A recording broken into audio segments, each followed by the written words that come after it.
Yeah, we grew up, but nobody warned us. Life moves fast when the world keeps turning. Kids in the backseat, parents getting older. Still leaning on my brothers when the weight gets colder. Whoa, we're all just trying to make it through. Whoa, love you, pal, I got you. Whoa, we're all just trying to make it through. Love you, pal, I got you. What's up, everybody? Welcome back to the Love You Pal podcast. We're three brothers who are navigating the sandwich generation of life, taking care of our kids while also dealing with loss and aging parents. If you aren't following us on socials, make sure you check us out on Instagram, Facebook, TikTok, and YouTube at Love You Pal Pod or Love You Pal Podcast. Today, we are one less, as you can see. Michael has a touch of laryngitis, so he had to take the week off. So He's recovering. Best wishes. Hope. Best wishes. What do I say at I'm gonna work? send you. I hope they're gonna be okay. Such a nice get well balloon. BLS call. I'll be like, oh man, I hope they're gonna be okay. Have a better day. That's what we used to say. Have a better day. When we would hang up, or from the old 911 call was have a better day. Have a better day. Have a better day. Stay blessed. So that was if we didn't meow at them. Meow. I was meowing at Liv the other day because we saw a cat driving through the neighborhood. Meow. And I just kept going meow, meow, meow.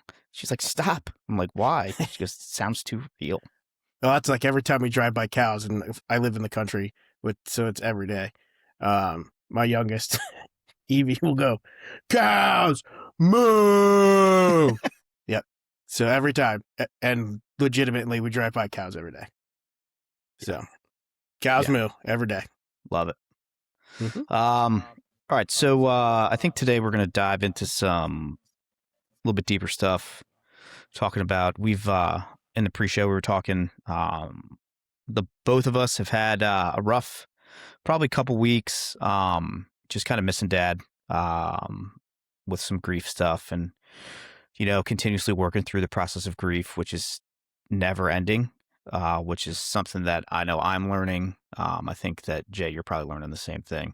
Oh, yeah. That, there's no set timeline. I don't think that it will ever end. I think that it's just you continue to learn how to live with it. So we'll talk a little bit about that stuff today. We're just kind of talking about grief and talking about missing dad. It's just been it's been a rough couple weeks. I don't know why. I can't put a finger on. You can never put your finger on it. It's always like you don't. I guess the best way to describe it for me is like it'll come in waves where it's like. Every once in a while, like someone will just hit me or whatever. And like I was just we were talking about Dad's favorite movie was Field of Dreams. So like the MLB had the Field of Dreams game on last night. We're recording on Friday. It was there on Thursday. And just like sitting there watching the baseball game and like them playing the music was getting me like teary-eyed because it just reminded me of Dad. So yeah. How wild was that first pitch? Oh, so cool. So great. So great. But then the best part is the great Hambino being in the background. He's coming out with a new show. Sitting second row. Yeah. What's it? That's like coaching dads or something like dad coaches. I forget what it's called. Yeah. Looks awesome. We'll review it when it comes out. It's definitely right up our alley. Definitely. Yeah. I mean, it's 100% right up my alley, coaching baseball. It's a sequel to The Sandlot, which is one of my favorite movies. So good. And it's all the guys. They brought all the guys back, which is awesome. But yeah, so like the thing with me is like it definitely comes in waves. There's definitely weeks where like I'm like, man, like this is a rough week, and then there's weeks where it's like I'm totally fine. But the last week has been brutal, and I mean there's just been, I've had dreams. I've had like he's been in my dreams, and like I was telling Sean I had a dream where like all of our dead relatives were coming into a house, and I was like the greeter at the door. And like, this is sans like NyQuil, ZQuil. This is straight up like just my brain being jacked up. Wow. Well, you always were like the paranormal, right? Like you always used to hear Yeah, Grandpa's that's true. footsteps and like Dusty. No, it His wasn't even Grandpa's claws. footsteps. Like, Oh, he would just stand next to you. no, he was in the door. Like, so I was probably like 10 or 12, and I woke up and like I had a loft bed in my bedroom. So I woke up and like I looked at my door and my door was cracked and I saw what I thought was Dad. And like it was like, Dad, go back to bed. Like, why are you out? Why are you up? And like he just kind of disappeared. So I wake up the next morning and go out to breakfast. Mom's out there. I'm like, oh, Dad's in Denver. Like, why am I thinking Dad was there? So I tell Mom a story, and she's like, oh, it's probably Grandpa Morehouse. And I'm like, what? She's like, yeah, like Grandpa Morehouse, my dad's dad, passed away before he even met us. Like, but he passed away when Dad was a freshman in college. Yeah. So like we never met him. Like we've seen videos of him and stuff. But like she goes, oh, that's Grandpa Morehouse. Like he stops by and checks on you guys every once in a while. It's like, okay, like could you have told us this before like I got the crap scared out of me? Right. But then like we had a dog the Dusty, our dog, before we got our I guess third dog, because we had Maggie, Dusty, and then Trixie. Dusty used to sleep in the hallway, and we had a split level. So, or yeah, Split four. It's a split four. Split four. Yeah. So Dusty she would either lay at the top of the stairs, waiting for us to get home, or come upstairs from like being in the basement / downstairs. And then when we all went to bed, she would sleep in the middle of the hallway where all 3 bedrooms came out. So before we got Trixie, we would hear her footsteps, like the scratch of her nails coming down the hardwood floor, and then the big thud. She was a 120-pound golden retriever Samoyed mix. So we would hear the big thud of her hitting the ground, and then that was it. Like, or I would. So, but there's definitely definitely believe in like paranormal stuff. Like, I think it's cool. I think it's cool knowing that there's other people around. Yeah. I mean, I feel like I see it more often now than I did before. Like I feel like I've seen more like energies, I guess, than I have in the past, but ever since Dad died. But yeah, definitely believe in that stuff. Definitely think it's awesome. Yeah. I mean, I think that we all, like the 4 of us now, Mom, and then 3 of us, all believe in that, Dad is, and I mean, we see him in cardinals. At least that's where I see him. That's where Mom sees him. So like, it's funny, this morning I woke up and I went downstairs. I was talking to Kate about my conversation with Mom yesterday, because I talked to her for like an hour, and I see Dad, aka a cardinal, on the tree right outside the sunroom. And I'm looking at him, I'm like, really, Dad? Really? Dealing with all this stuff? Really? Well, it's like and then he flew away. I'm like, yeah, this exactly. There you go. 100%. That was him. And like we were talking. I forget. I think I was coming home from dropping the kids off yesterday in the morning, and like I was just thinking about him. And all of a sudden, this cardinal flies right by the front of my car, and like I'm like, okay, like I get it. We're good. Yeah. But I mean, my big like cardinal living in Virginia, cardinals are everywhere. So like for me, cardinals weren't really the sign at first. But Dad was a big patriotic guy. Like I'm very patriotic. Like I work for the government. I'm very passionate about like America and everything. So like when Dad died, it like I would see cardinals all the time. I'm like, whatever, like cardinal. We there was 2 things that I saw that I hadn't seen before since we moved down here. One was hummingbirds. Oh. So, and we legitimately we don't have feeders or plants that hummingbirds like.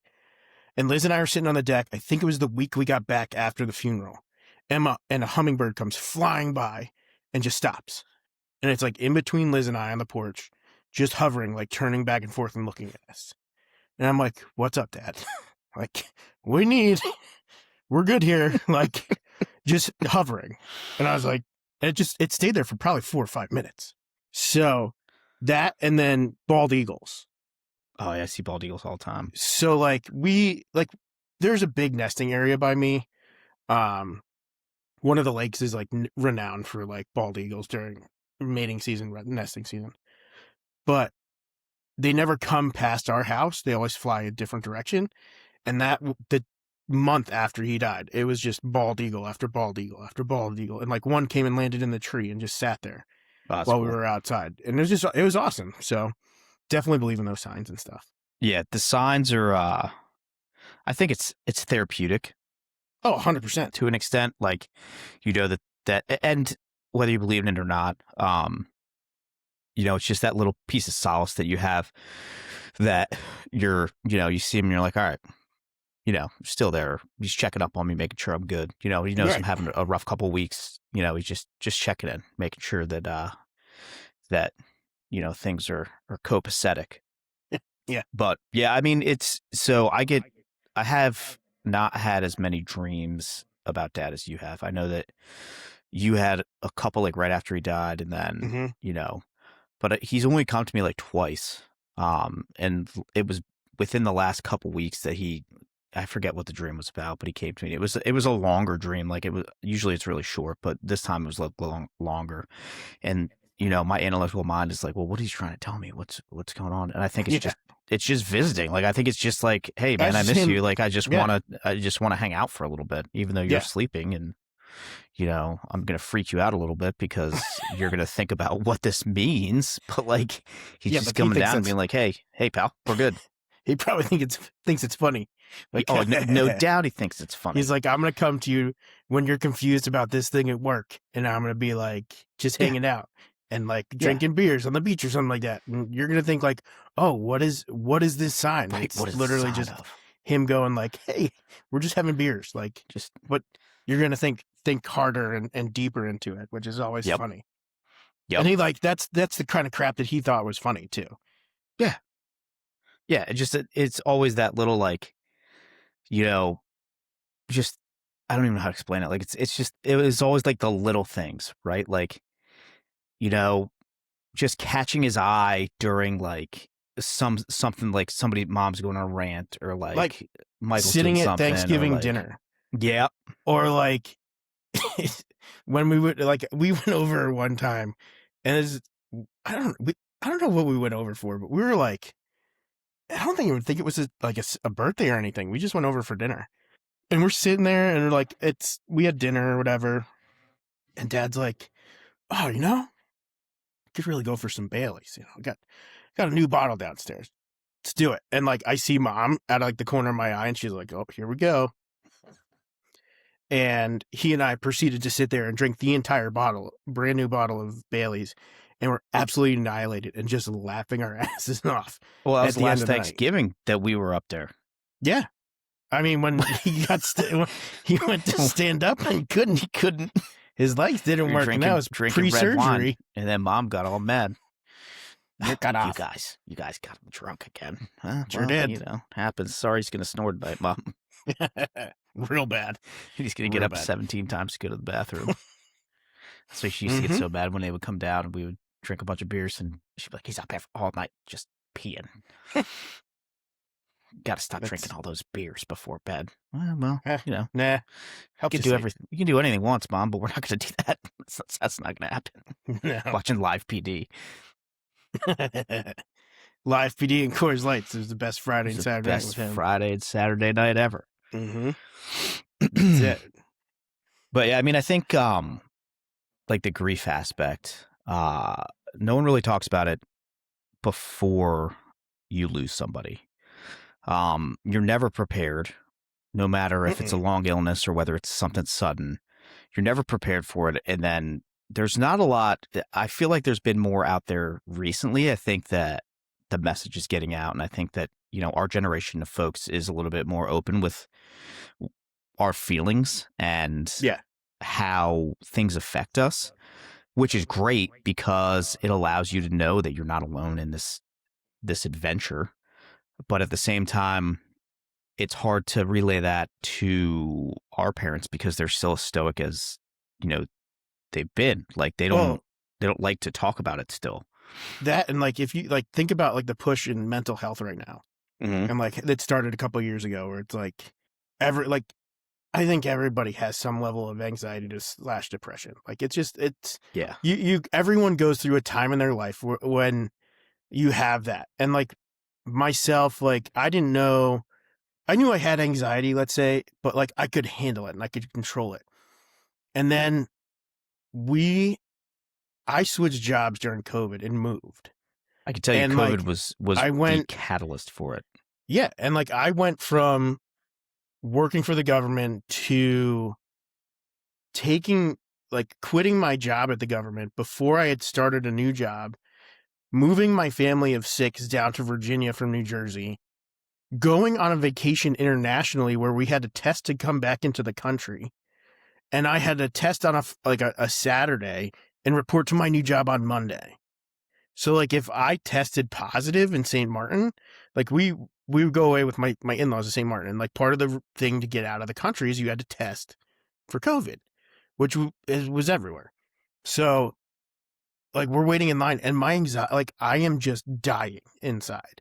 And like this is post me going to the doctor and being like, hey man, like I'm losing it. Like I need I need some help. Like so like he put me on I think it was Wellbutrin, and like I'm still on it to today. I love Wellbutrin. And like it just gives me that clarity where I'm not overthinking things. And I think that that's been a huge help to like myself and my family. Like there was definitely like tension in my marriage before I was on that. Like it was there were tough times, and like I have ADHD too, and like that is something that I'm probably gonna need to be medicated for, because if I'm like doing the dishes and I see like the screw is loose on the dishwasher, I'm gonna go get my drill and I'm gonna fix that, and then I'm like, oh, like my drill battery's dead, but I can't find the charger, so I'm gonna go do that.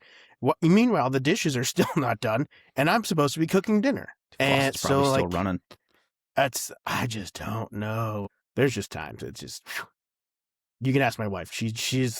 There are times she's like ready to slap me and just be like, bruh, focus, bring it on I have to home. tell my wife the Bring same it on thing. home. So, but yeah, it's interesting. But like I said, the mental health thing is a big push, and Yeah, I think it's a COVID great thing. COVID was the catalyst for a push in mental health in at least America, right? I don't know how the rest of the world dealt with mental health before that. Probably better than we did, because that's just the way that we are as a American society. I think that we're a proud group that doesn't want to admit any fault or doesn't want to admit any weakness. So, I mean, I could tell you that COVID was the catalyst for me getting help with mental health and grief and compassion fatigue. You know, I've been in emergency services since I was 16 years old, right? So, you know, I was 20 years in when COVID started, and like, yeah, I had some PTSD for sure. Like, there are incidents that I replay in my head that happened when I was 17 years old. Like, oh yeah, 100%. You know, like we lived in a small town, and you know there was a homicide, a murder suicide, right? And you probably remember this. I was third on scene. Were you on the squad? I was the lieutenant. So I might have been 18. I was lieutenant in charge of the squad that weekend because Ben was away. So maybe I was 19. I don't know. So, but this yeah. call, it resonates in my brain. It probably does the same for you. And long story short, elderly couple, the gentleman killed his significant other and then tried to kill himself, but he survived. And I was on the fire department. I wasn't on the rescue squad at the time. And we set up a landing zone for this guy. And I can still vividly see his white socks that were soaked in blood, putting him on the helicopter. And like in therapy, like I've talked through this in therapy, and like it's not a trigger for me, but it's definitely, it shows the impact that these lasting events have in your life. And during COVID, I was working cardiac arrests in a hazmat suit. I was pronouncing people dead left and right. And it was trying, but I never thought that it took that toll mentally on me. But I can tell you when I realized it was, we were on vacation in Massanutten, and I was losing it. Like everybody, the kids were annoying me. My wife was annoying me. Like, everyone was annoying me. I stood out on the porch and I'm like, you need to figure this out. Mm-hmm. Like, you need help. So I called the therapist that day and I was like, I need to make an appointment because like I need something. And, you know, I went on anti-anxiety meds, because, you know, science proves that medication and therapy are much more beneficial than just one or the other alone. And, you know, it helped me work through my issues. And then when dad died, right, like same thing, you know, like going to the therapist and talking through that and like breaking down with my therapist, who I love, you know, allowed me to kind of take that next step in the grieving process and start the recovery. Right. As opposed to trying to keep everything inside and being like, you know, like, I got to deal with this. I'm tough. You know, I have to be the man of the house, and I got to be, you know, stoic, and I have to not, you know, I cry more in this house than probably any of my kids or my wife. Mm-hmm. It's just the way that I am, you know. Right. I think that's the three of us. We're all very emotional individuals, and, you know, we're not afraid to show that emotion. Right. Well, like, and like you talking about the small town, like like what I was never on the fire department. Like the fire departments, each town had their own fire department. The rescue squad, the first aid squad that I was on, and I was lieutenant of, covered all three of those towns. But it was still only what, 15 square miles, maybe. And even in the largest part, which was where we grew up, was mostly farmland. It's like I think Brewtown's like 4 square miles total. It's more than that. It's more than that, maybe but it's 16, something like that. It's not a lot. And like being on the squad for, I think I was on for 12 years. It was like you would drive by houses and be like, oh, I took somebody out of that house. This is so-and-so's house. I took her out when she died, or like whatever. And like there's definitely calls that you remember and that definitely stick with you. And we were talking about it the other day. I was talking about it with Liz. Unfortunately, there was a kid drowned in a pool. We saw on whatever, Facebook. And I had one of those. And that's one of those calls that I will always remember. I can remember the smell. I can remember everything that day. I remember everything down to exactly what happened. I don't know. I don't remember what happened in the end, which I think it was a positive ending, but it's a protection mechanism that your brain has, though. But like, I don't remember that. I also, like, I remember my first call. Like, my first call ever getting in the ambulance was a kid stuck a plastic key in an electric outlet and like burnt his finger a little bit. And like, we rolled up and like the kid's like happy and like goofing around, but like totally fine, which was good. But yeah, there's definitely like, you numb yourself to kind of cope and survive. Yeah. I mean, and it's crazy, right? Because like back then what did we run? The squad ran what, 700 runs a year, maybe? No, we were in like the 3,000 range. Oh, 3,000s? All right. So like this is a decent amount of runs, but like it's funny because the fire department ran 100 runs a year, right around there. I do 100 runs a month. Like in my first year on the job, I probably did almost 1,000 runs, probably more than 1,000 runs. Honestly, probably did close to 3,000 runs back then because I was running everything. But you don't think about that when you're younger like that. Like you're like, oh man, I'm excited to go on a call. But then you don't think about that lasting impact of like, what is this going to do to me in 25 years when I'm, you know, sitting at home by the pool and I'm worried about my kids drowning, right? That's my biggest fear in life. Right.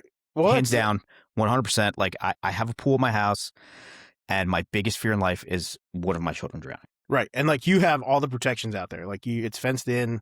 Like the fence is a locking fence. Like you have all the protections out there. But they're older now, so they want to swim by themselves, right? Right. So like Taylor came home from across the street the other night and there was a bunch of girls over there and they were having a sleepover and they're like, we want to go on a night swim.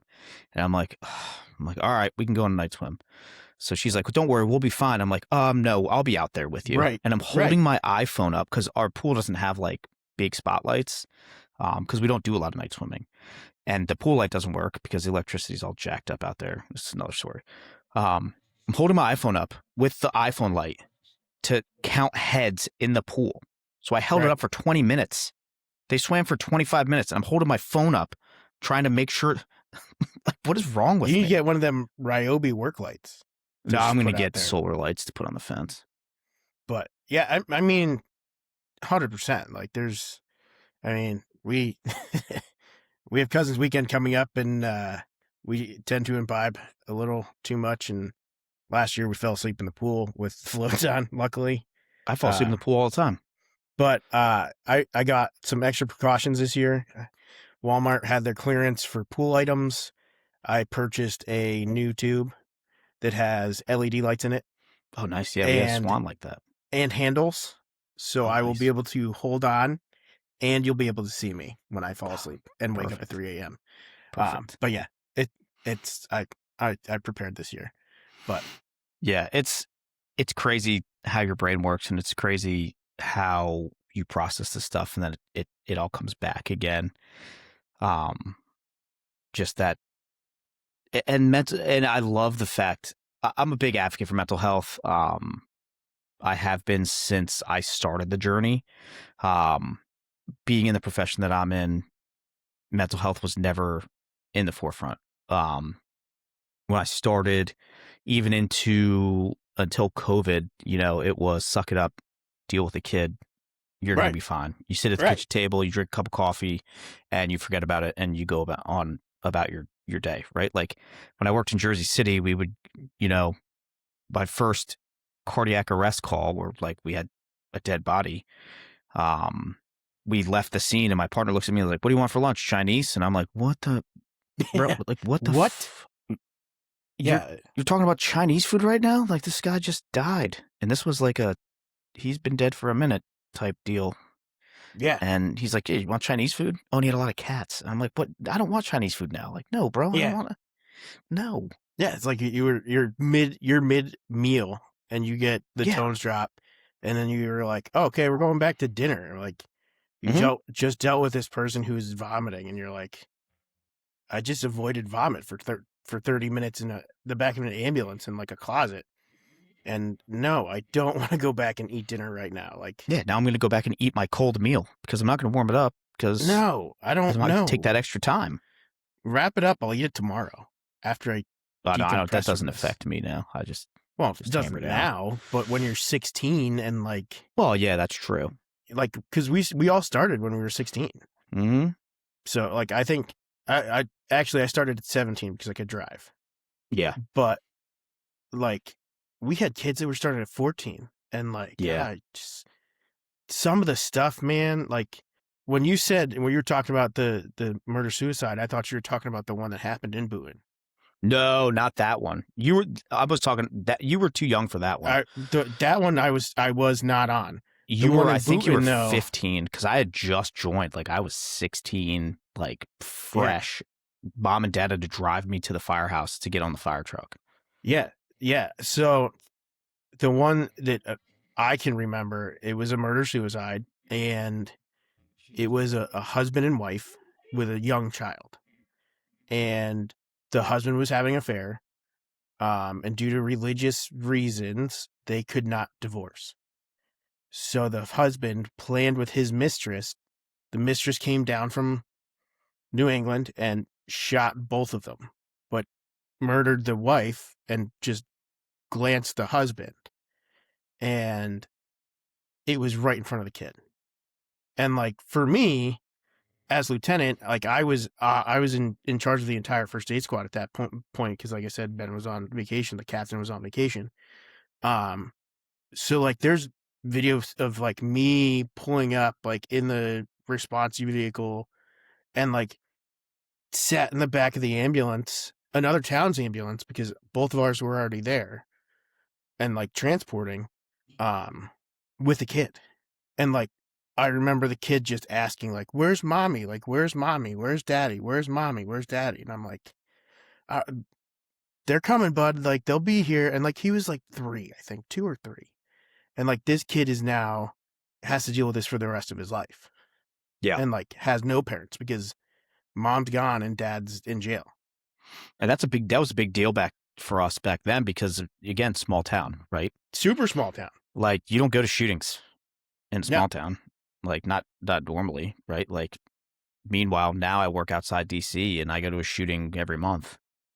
I mean, that You was the know, second one I it's handled like too in old that year hat for me to go to a because shooting. we had the one in Mountain Lakes Oh on yeah, 46, and that one was super intense. Like that's right. that was That was the doctor's office. yeah, it was real estate. Guy walked in, wanted to have an affair with this girl, and didn't. She said no, and he wasn't He happy said with it. no. He said no. But then he went to his car, and it was like a standoff, and it was like craziest sound I've ever heard is this volley of fire. Crazy. Yeah, yeah. I mean, you don't realize how it affects you until years later. Yeah. Because like at the time you're like, oh man, that was a cool call. Like that was cool. And Yeah. then now you're like, wait a second, I'm like an adult now, and like there's consequences to these actions. Like Mhm. there's this, it doesn't sit the same as it used to, No, right? it's not. But It's not like the fun call where it's like everyone talks about like how many CPR saves they have and like going to your first cardiac arrest, and like we had multiple different nursing homes in town, and they were not the greatest. So like we went to several cardiac arrest events, and like you don't think about it, and like it's just another call. And like you were talking about like sitting around the table. I had one of my guys ask me one time, he's like, "Where do you go?" And I'm like, "What do you mean, where do I go?" He goes, "When we get in the ambulance, you're not there." And he was my driver. So like we were always together, like in the front seat. He's like, "Where do you go?" And I'm like, had to think about it. And like after thinking about it, it's like I'm going through every possible scenario that could possibly happen with this call. And like I'm trying to line up all of the different things that I may need if I, and like in New Jersey where we were like advanced life support could be 30 minutes away, or it could be 30 seconds away. well, So like, you're always 7 minutes into a run by the time you get on the road. right. And it's all volunteer. It was all volunteer. So you're not staying at the squad building for us. I had to respond from home, which was 5 minutes. And that's after I got dressed and after I got like everything going in the middle of the night. So it was definitely, it was like at least 7. I think our fastest we ever got on the road was 6 minutes. Yeah, 7 was like the average. Yeah. It was like average of 7 minutes.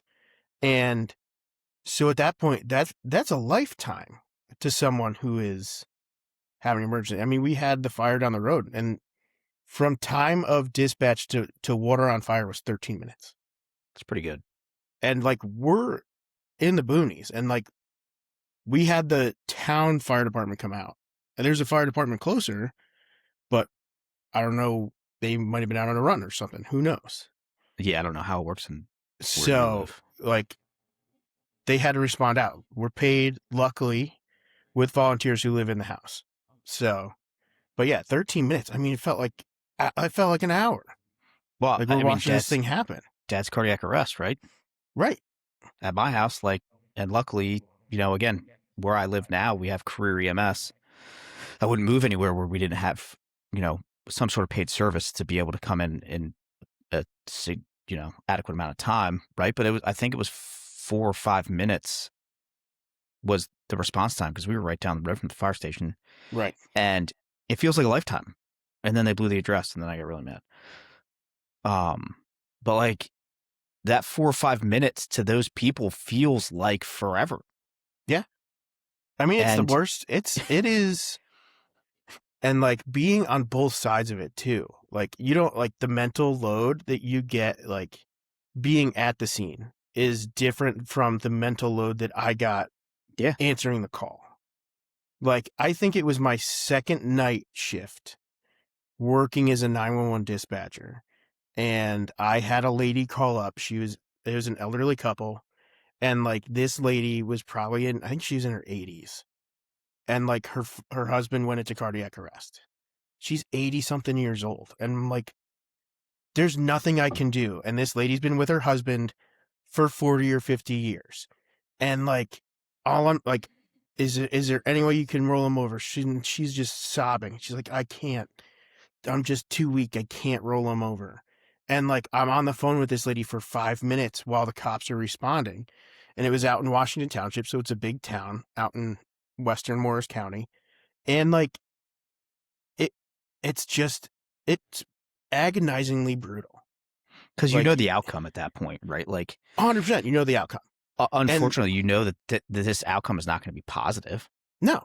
And like a lot of times with those, it's all natural causes. It's all like whatever. But still, like, I'm on the phone with this lady who has been with this man for 45 or 50 years. And like, she can't help him. And like, it's the most helpless feeling. Like, I'm sitting there I was 25 when I took that job? 27, because it was 2012. So I'm 27, and like, there's nothing I could do. And I'm used to being able to be like hands-on, like whatever, like doing whatever I can. And it's just brutally agonizing. And like, same with like, you get the house fire calls, and there's like 4 or 5 calls that come in, and you're like, they're on their way. And they're like, they're not here yet. They're not here yet. I'm like, I understand, they're on their way. Second source. That's how you know it's a job. I had one last night. 4 calls. Not a house fire. Car on fire in front of the house. Oh, okay.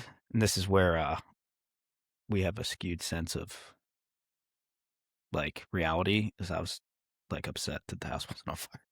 I'm like, 4 calls. This is definitely a job going down the road. And then they're like, no, it's a vehicle in the driveway. Turning it. It's like, oh. That was the second 1 and 2 shifts. But yeah, there's something wrong with me. Well, and like, we used to have PD would be on scene before us.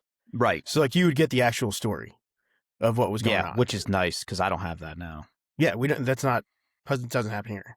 We get like garbage in, garbage out. Was like I say, is, you know, the caller's never going to give you the full story, and you know that more than anybody, being on the other side of the phone line. Is that the caller? They're frantic, or they're trying to say the right things to get people there faster. Which there's nothing you can say to get us there faster. Well, and now with Pro QA, the question and answer software. Yeah, most people hang up before they finish the questions. Yeah, it's takes all the skill out of the position, but that's a whole nother 5-hour go on. Ball of wax. So, just shows how this generation is becoming more and more incompetent. I think it's just because of the technology we give them. I think they think, not they. I don't know who they is, but if I was to say they think that it is much. When you take the human element out of it, it makes it foolproof, which is completely opposite. In my opinion. Does make it foolproof, but when the computer system goes down and these kids are like, duh. Well, if you ask somebody the same question 4 times and their answer is the same 3 of the 4 times, but the 4th time they're like, yeah, maybe I am, having trouble breathing. Maybe I am altered. Then, it changes the whole dispatch procedure. So not to get too deep into the nuance of the 911 system and dispatching and stuff. But yeah, it's the mental health aspect of, and Michael's going to be upset that he missed this, but he can recap next week. We'll give him 15 because minutes. It's affected all of us 1,000%. All 3 of us have gone through all of the stages. All of us go to therapy. All of us, are actively working through mental health crises on a daily basis. I wouldn't say crises, mental health struggles, because crisis is a completely different thing. We're working through the struggles on a daily basis. And, I talked about Dad's cardiac arrest, so I don't know that we've told the story here. I don't think remember. We've told the full story. We've mentioned it a couple of times. So the full story, Michael's anniversary and my anniversary were the same day, but 5 years apart. So Michael's wedding was down here in Maryland. And at the time he lived on the other side of the Bay Bridge from where we live now. And his wedding was on that side, and, we had a great time, stayed up way too late, ate Domino's pizza in the bar. We got to put the picture of the 3 of us Yeah. at the bar after. That's a great That was picture. real. Yeah. That's the real. You'll get the real feel of the three of us at post wedding, Yeah. post And Morehouse wedding. it was awesome. It was a great time. We always have a great time. Everybody loves a Morehouse wedding. Um, but then we got back to my house, and Dad he wasn't himself, but he was probably hungover. He drank like a bottle of scotch himself, dancing all night, eating junk, and we're watching the Players because it was in May, and that was when the Players was in May. So we're watching the Players and hanging out, and we ate dinner, and he's like, "Man, I just got this indigestion that won't go away." I'm like, "Oh, well, I don't know what to tell you. Just don't drink as much scotch next time, and it'll be fine." So he like fell asleep. He took a nap laying down on the couch in like our playroom, and he never laid down to take a nap. It was always falling asleep sitting up. So I'm like, something's weird. But either way, so we eat dinner. He gets up. He didn't barely touches his food. Goes and sits on the couch, and all of a sudden I just hear snoring. But being a first responder, I know that there's regular snoring and then there's like not breathing snoring. And it was the not breathing snoring. So I get up and I go over and I check on him, and he's in cardiac arrest, no pulse, agonally breathing. So at that moment, in the snap of a fingers, I went into work mode. And ironically, it was supposed to be my shift that day. I was off because of Michael's wedding. So I pull him to the ground, and I'll never forget. Mom's like, "Watch his head." I'm like, "Mom, he's dead. Don't worry about his head. Yeah. Let's worry about doing CPR." So I, look at my wife, and they say you revert back to your training, like call 911, tell the dispatcher that he's in cardiac arrest. So Mom ended up calling 911. Kate, my wife, runs down the street because we had 14 firefighters living in our neighborhood at that point. So, and there was 1, 2, 3, 4 firefighters on my street. So she runs down. She's trying to find anybody. And one of the guys was dropping his kids off, and he stopped, and he's like, "What's wrong?" And she's like, "Go help Sean. His dad, he's doing CPR on his dad." So I pulled him off the couch. I start doing CPR, and they're calling. And I'm talking to him the whole time because, like, in the back of my head, I've always remembered, like, hearing is the last thing that goes. Mm-hmm. So I'm like, "Come on, Dad. Come on, Jeff. Come back. Come on, Jeff. Come back." I didn't do mouth to mouth on him because that's gross. But doing compressions. Then Brian came in, and he's like, and this is another. I can see it as vivid as it was that day. Today, I can relive the whole thing.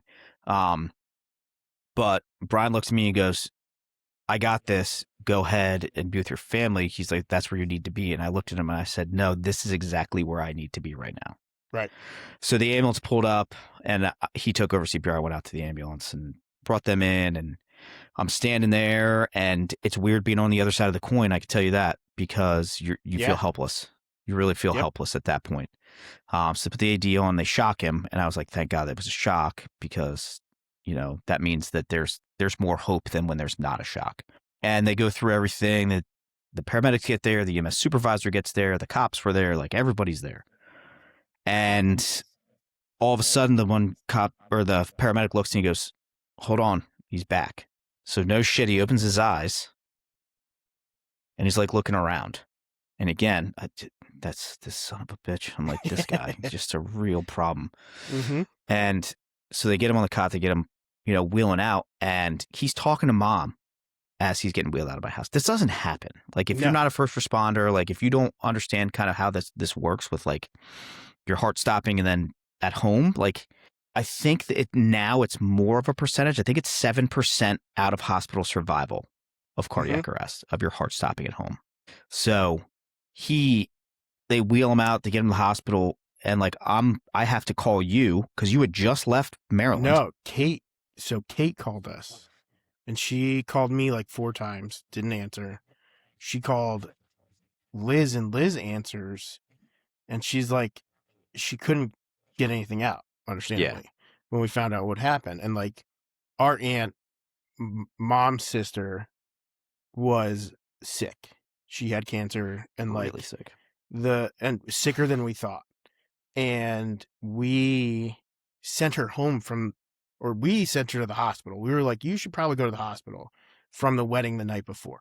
Yep. And I thought it was something with her. And then she goes, Dad had a heart attack. And I'm like, what? And I think I made it down to your house in like 2.5 hours. Well, yeah, I remember because I Like called we were you literally too. bringing taking the bags out of the Yeah. car. I called and you Jake too. was on the floor. I was standing next to my truck and I was like, Dad had a cardiac arrest. He's alive. He's in the ambulance. He's going to the hospital. And you're like, I'm on my way.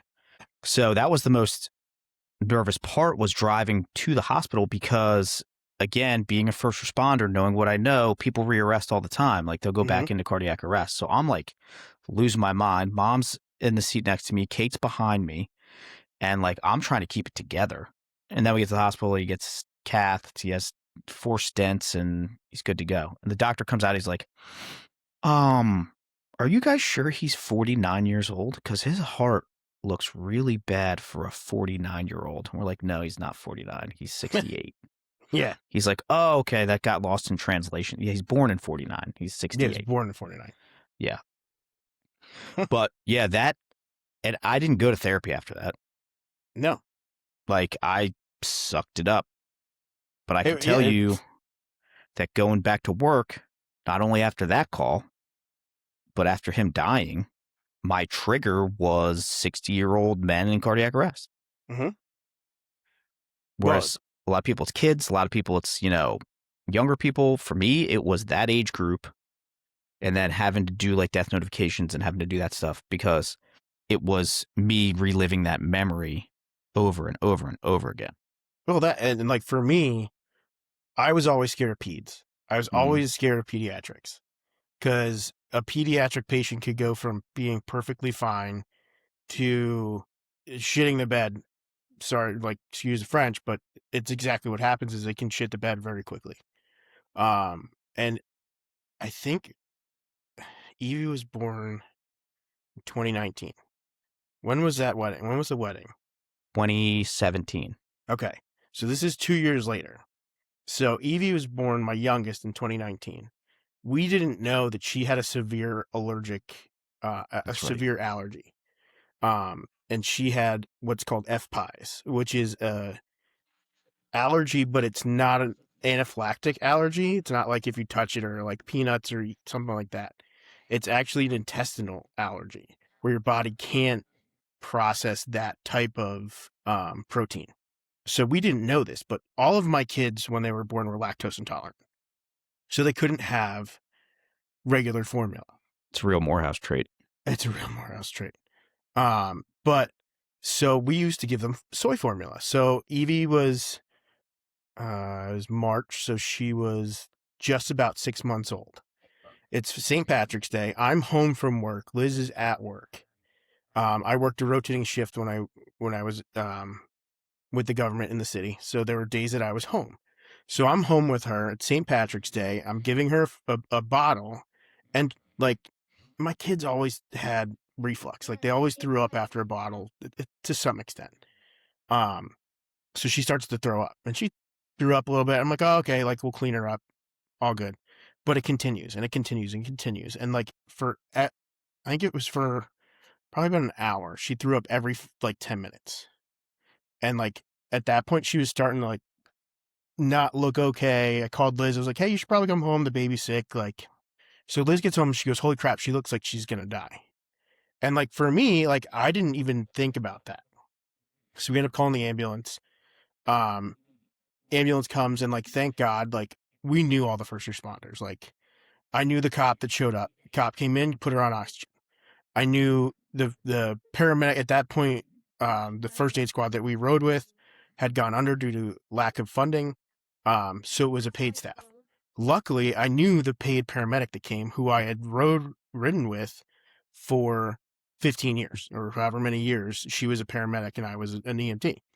So like I saw her and I'm like, oh, thank God. Like I know she'll be okay. So they get her loaded up in the ambulance, like try to get her get an IV. She is so dehydrated they couldn't even start a regular IV. We get to the hospital. I drive to the hospital. Liz is in the ambulance with her. We get to the hospital. I park. I get to the back, and like this is the height of COVID. This is like 2021, or no, 2019. It's like right at the before beginning. COVID started. Yeah. No, because in March. It was March. So it was So it was 2020. Yeah, so it was 2020. So it was right at the Like- precipice, like right Like when right where everything they had the shut tents down. outside. Mm-hmm. And like Liz is like, we are not taking her into the ER through the COVID area. Like that's not happening. So they get her, like they figure all that out. I park, I get to the back of the ambulance. My friend gets out of the ambulance. She goes, "Oh my God, I'm so sorry." I'm like, "What happened?" What? I'm like, "What?" Like, Corinne, what happened? Like, what? And she goes, "I had to do an IO." And I'm like, "Okay, is she okay?" And she goes, "Yeah, like she's back to normal." And I don't care Don't what you lead had with to do. that. I don't care lead what with, you I'm had to do. sorry. Like, okay, you had to drill a needle into her shin. That's fine. She's not going to remember it. Like, and like the funny thing was, is like as she got older, they did an IO on Dad, and like Evie and Dad were like, "Yeah, we both had our shins drilled to like in the same spot." Brothers. So, but like, luckily, FPIES is something they can grow out of, and she's grown out of it. But like, she rode in the ambulance twice before she was 2 from the house, and like, it's not something that I do. Like, No. my bone could be sticking out of my arm, and I'm like, I'll drive myself. I'm good. It's not something that Mom and Dad did either. How many times did I have asthma attacks and Mom would drive me to the hospital?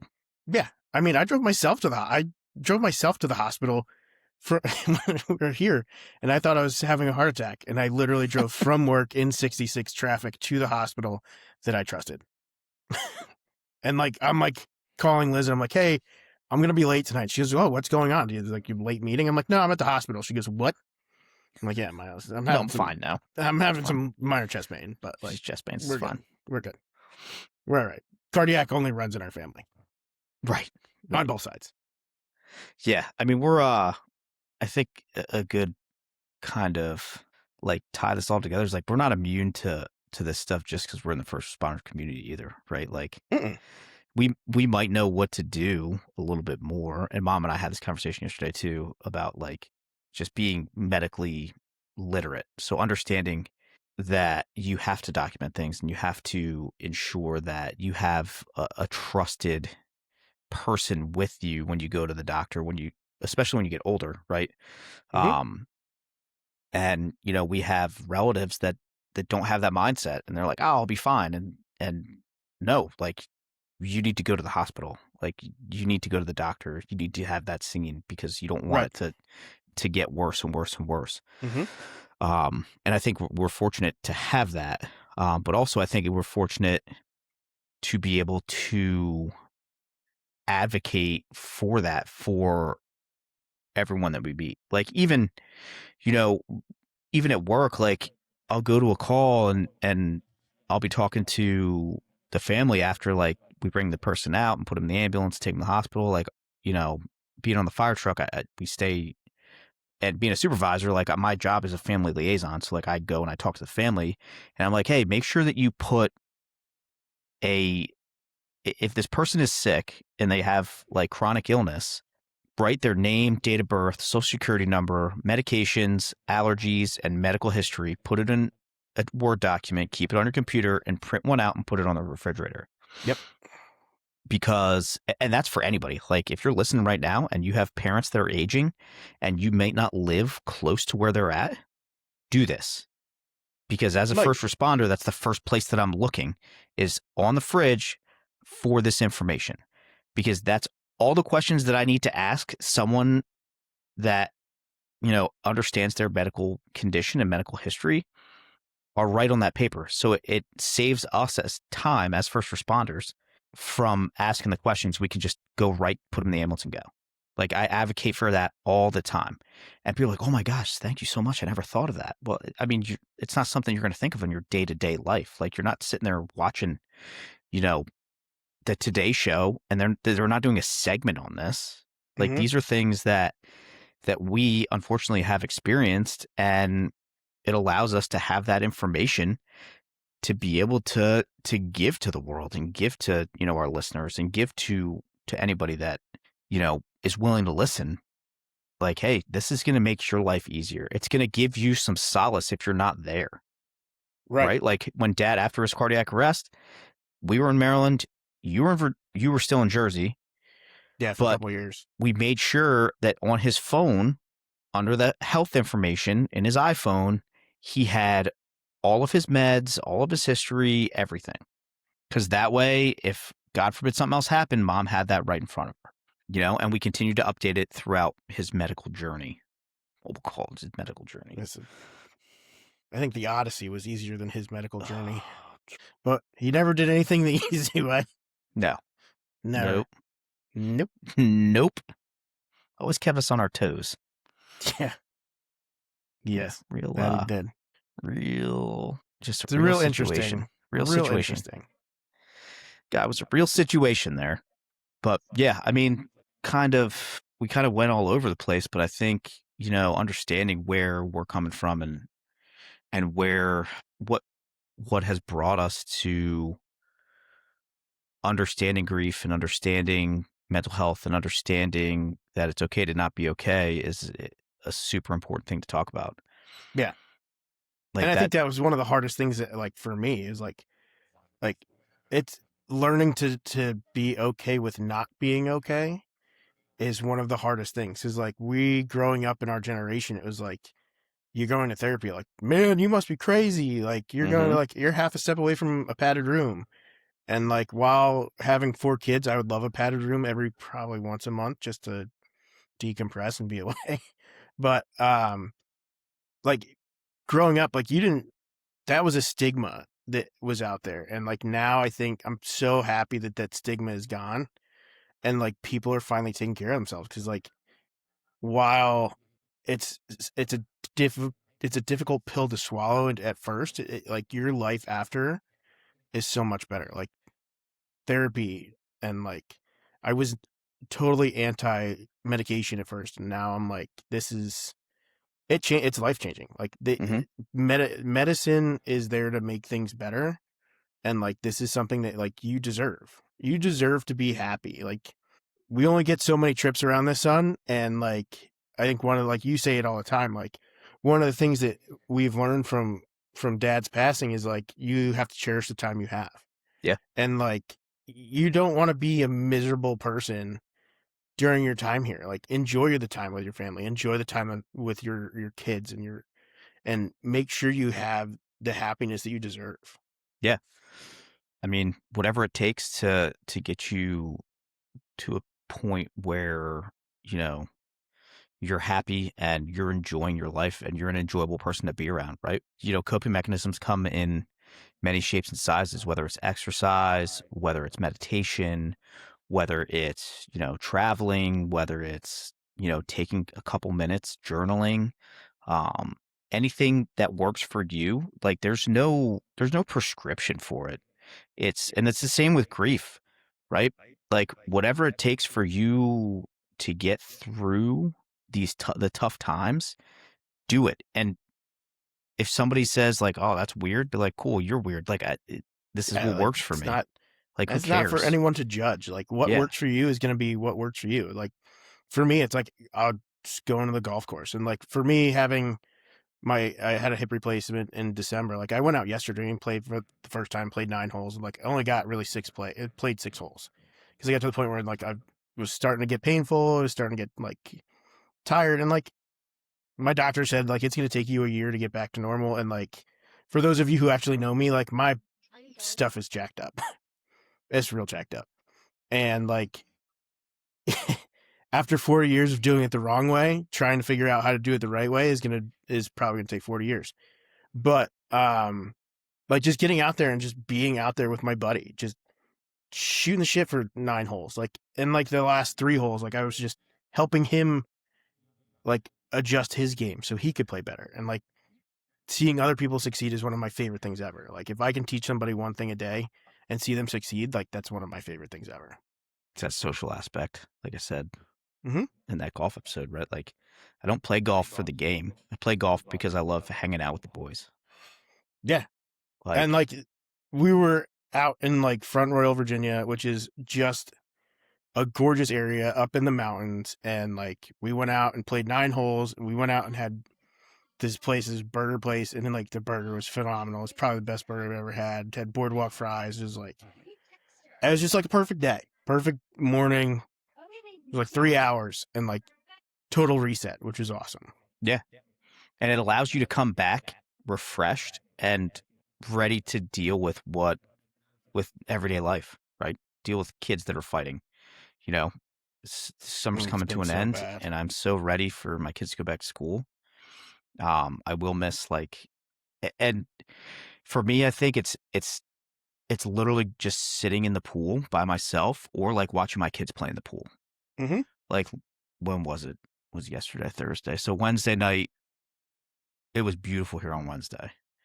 So I went in the pool, and I've been going in the pool in the afternoons because the sun's a little bit less extreme. Um, so we go in the pool, and just me and Jack, and we're just hanging out. And then Taylor comes out, and she's, swimming, and they're just playing.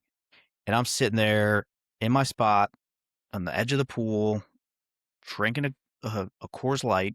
Not a sponsor, but we would love you to be a sponsor. Oh yeah, keep those mountains blue. Um, and like Kate came out, and I'm like, this is it. Like, and I have one of these moments every year, at least once a year, where I'm like, this is it. Like, this is why I work so hard. This is why, Right. you know, it doesn't matter, status or anything. Like, this is what I strive to do. Like, this is what I'm striving for my kids to have. Like, it was awesome. We stayed in the pool till 7:30, Yeah. hanging out, Mm-hmm. just they're playing games and they're racing, and it's just like, dude, I am so happy. And that happiness carries over. You taking that time and doing something that you love, that happiness will carry over for the next couple days, week, 2 weeks. And then once you start feeling, that pressure again, or start feeling sad, or start, feeling that post-traumatic stress, like, do it again. Do it again. It's hard in the winter. You need to go in the pool. But Got like, got to test the ice like Uncle Jim. oh yeah, yeah. I wish I could get some of these videos Oh, they're to so good. I wish I could figure out a way to download them, because I'd love to just put those up on the old socials. Some Oh, of these so things are good. just amazing. So I might have good. to screen record them. Mm. But yeah, I think kind of to close it out is your journey is unique to you, and don't feel the pressure that it's a set time limit, or it's a set way to grieve, or it's a set way to deal with your mental health. Every person, it's unique, and use what works for you, and don't let anybody else dictate how you're supposed to grieve or how you're supposed to deal with things. Um, you know, you are you. There's only one of you, and again, it's okay to not be okay. So take that time for yourself. Take that self-care, whatever it may be, and be present and be the best person you can for your family. But yeah, 100%. And like you said, you have to be okay with not being okay. Like you have to realize that like there are times when you need like there's professional people that are trained to help you and like work through these things. And grief is like I said earlier, it's like it comes in waves. Like there'll be 3 or 4 weeks where I'm totally fine and I don't even think about it, and then like it'll hit me like a ton of bricks. I could be Mm-hmm. sitting in traffic, it could just hit me for whatever reason. I don't know what it is, but it just all of a sudden just hits me. And like we said, like the last 2 weeks, I don't know, like I guess not even 2 weeks for me. It's been like the last 4 or 5 days.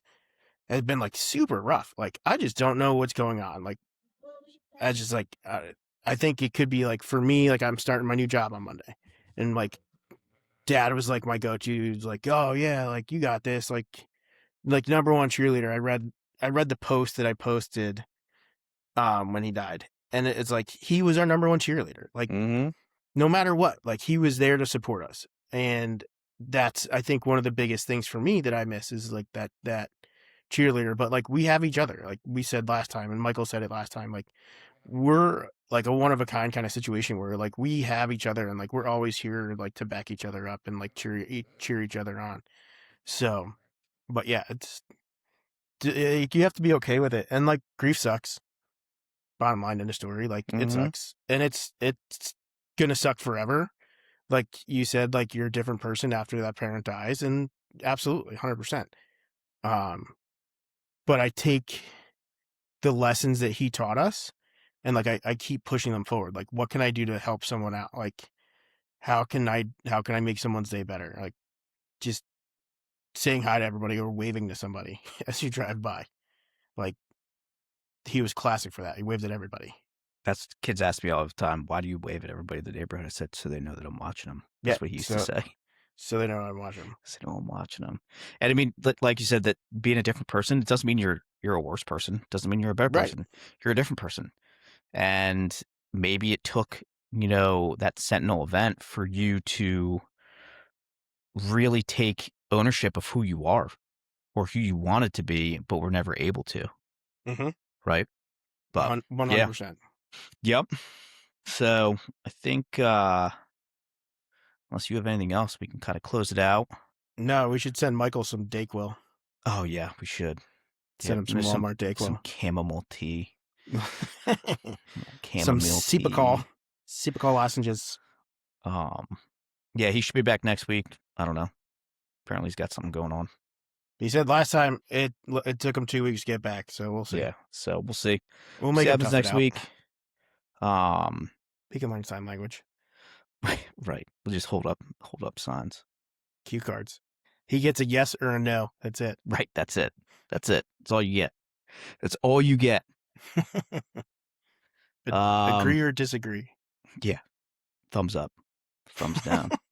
Or like Gladiator. Yeah. All right. Well, as always, if you're not following us on the socials, please go ahead and follow us. We're trying to post a lot more content. So little snippets from the show to kind of let everybody know kind of what we're about, what we're doing. Facebook, Love Your Pal Podcast, Instagram, Love Your Pal Pod, TikTok, Love Your Pal Podcast, and YouTube, Love Your Pal Podcast. You can find us on iHeartRadio, Spotify, Apple Music, Amazon Music. When you're there, please leave a review, leave a comment. Let us know what your coping mechanism is for this week, right? So under the show, leave a comment. What do you do to kind of decompress and kind of say dissociate from what you have going on? Because your coping mechanism might help somebody else who doesn't really know what their coping mechanism is. So leave a comment, leave a like. If you haven't subscribed already, hit that subscribe button so that you see our content every week. Also, you'll see the YouTube shorts and stuff that we're posting on a weekly basis, almost trying to post every day. So give you a little bit more insight into what's going on. Yeah, I mean, check out the merch shop. We got all kinds of merch out there, hats, quarter zips, t-shirts, and more to come as we continue this journey. So you got anything else? Anything you want to add? No, but I got the quarter zips and they're real nice. Nice. I forgot to wear it today. I also got a mug. Mug's great. It's a great little mug. So good for definitely check out coffee. the merch. It's good stuff. Or your tours on the way to lacrosse practice. That's it. All right. Well, until next week. Yeah. Love you, pal. Love you, pal.